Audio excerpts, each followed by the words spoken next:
Assalamualaikum warahmatullahi wabarakatuh. Perkenalkan, nama saya Intan Ramadhani, NPM 211300037 dari kelas TSM 2101 akan mempresentasikan materi kita tentang deadlock. 1. Pengertian deadlock. Deadlock adalah suatu kondisi di mana dua proses atau lebih saling menunggu proses yang lain melepaskan resource yang sedang dipakai.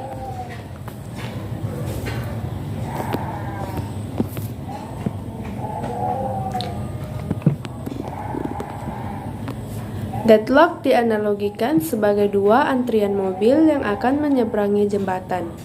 Dalam kasus di bawah, antrian di sebelah kiri menunggu antrian kanan untuk mengosongkan jembatan atau resource. Begitu juga dengan antrian kanan. Akhirnya tidak terjadi kemajuan dalam kerja dua antrian tersebut. 2. Penyebab terjadinya deadlock.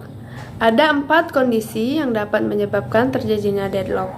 Keempat kondisi tersebut tidak dapat berdiri sendiri, namun saling mendukung. Pertama, mutual exclusion. Hanya ada satu proses yang boleh memakai sumber daya, dan proses lain ingin memakai sumber daya tersebut harus menunggu hingga sumber daya tadi dilepaskan atau tidak ada proses yang memakai sumber daya tersebut.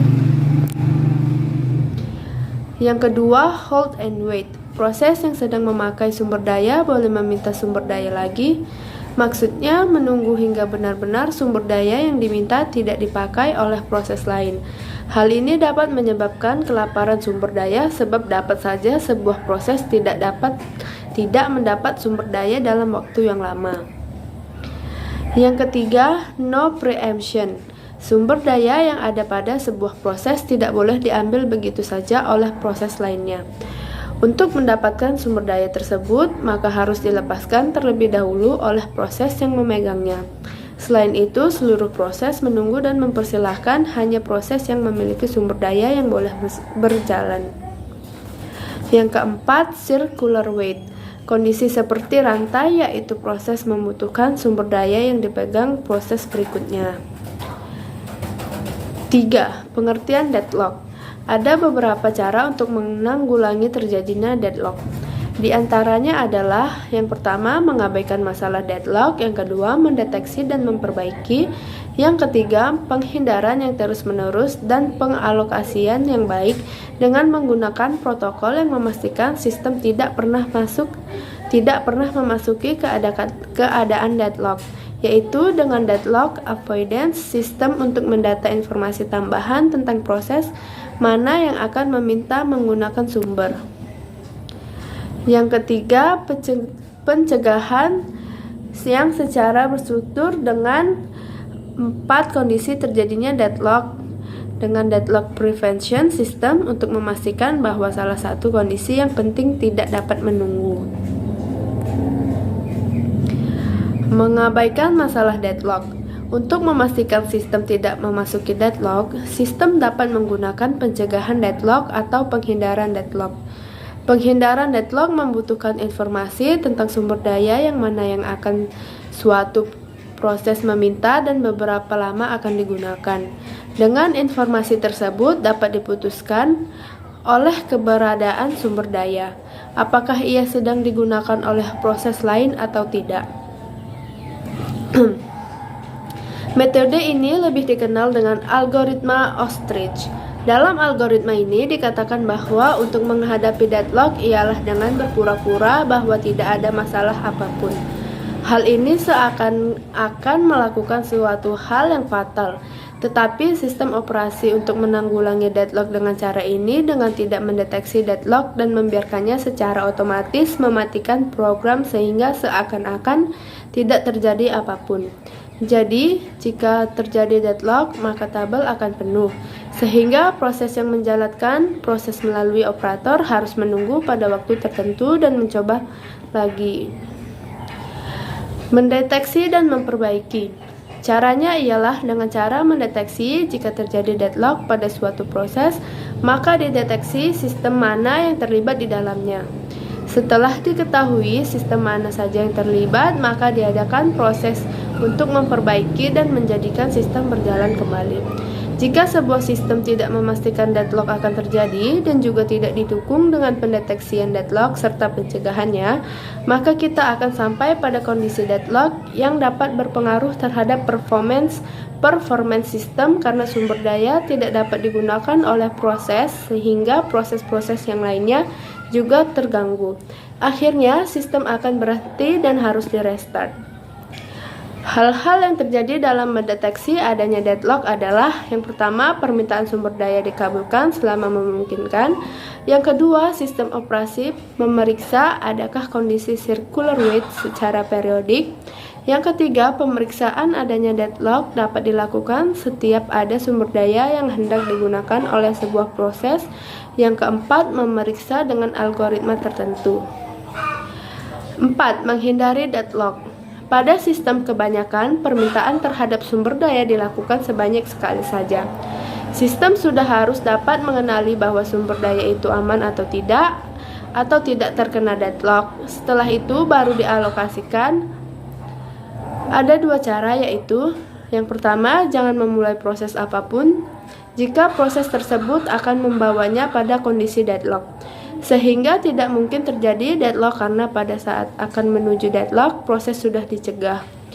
Yang kedua, jangan memberi kesempatan pada suatu proses untuk meminta sumber daya lagi jika penambahan ini akan membawa kita pada suatu keadaan deadlock. Jadi, diadakan 2 kali penjagaan, yaitu saat pengalokasian awal, dijaga agar tidak deadlock, dan ditambah dengan penjagaan kedua saat suatu proses meminta sumber daya. Dijaga agar jangan sampai terjadi deadlock. Pada sistem deadlock avoidance atau penghindaran, dilakukan dengan cara memastikan bahwa program memiliki maksimum permintaan. Dengan kata lain, cara sistem ini memastikan terlebih dahulu bahwa sistem akan selalu dalam kondisi aman, baik mengadakan permintaan awal ataupun saat meminta permintaan sumber daya tambahan. Sistem harus selalu berada dalam kondisi aman. 5. Status aman dan tidak aman. Kondisi aman atau safe state. Suatu keadaan dapat dinyatakan sebagai safe state jika tidak terjadi deadlock dan terdapat cara untuk memenuhi semua permintaan sumber daya yang ditunda tanpa menghasilkan deadlock dengan cara mengikuti urutan tertentu. Kondisi tak aman atau unsafe state. Suatu state dinyatakan sebagai state tak selamat atau unsafe state jika tidak terdapat cara untuk memenuhi permintaan yang saat ini ditunda dengan menjalankan proses-proses dengan suatu urutan. Yang keenam, algoritma Bankir. Algoritma penjadwalan ini diungkapkan oleh Dijkstra tahun 1965, lebih dikenal dengan nama algoritma Bankir.